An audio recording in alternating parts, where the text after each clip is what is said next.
我感觉我都快变成处理床异响的专业户了。你应该是世界上最快乐的人了，不是吗？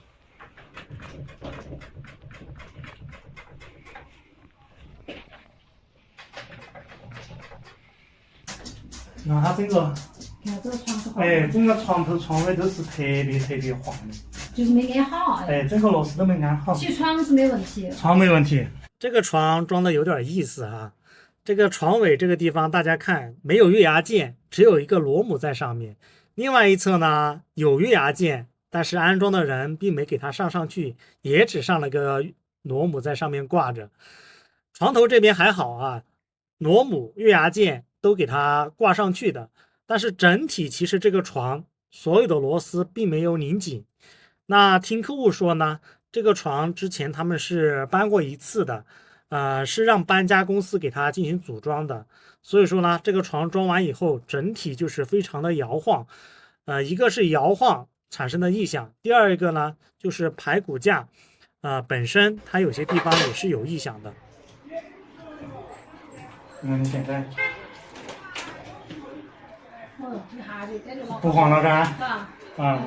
这种排骨架的床，它如果4个角没有加静音脚垫的话，也是很容易产生异响的。对，就是在这个位置相互摩擦。所以说，如果说家里面这种老式的排骨架出现这种异响，可以在床的4角铁片接触的位置下面粘上这种静音脚垫，这样子可以减少2个铁架之间相互撞击所产生的异响。但是这种老式排骨架啊，其实我们在16年、17年那个时候是非常流行的，也是送的非常多的。其实像这种排骨架的床，它是非常容易产生异响的，就是这个排骨条跟中间的铁架相互撞击产生的异响。其实要解决这个问题呀，非常简单，我们只需要准备一些静音的脚垫，垫于这个排骨条跟铁架之间，让它们2个相互撞击的时候有一个缓冲的作用。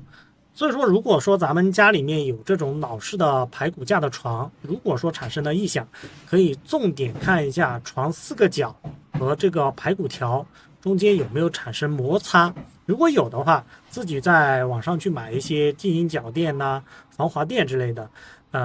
在中间跟它们相互隔一下，就基本上没什么问题了。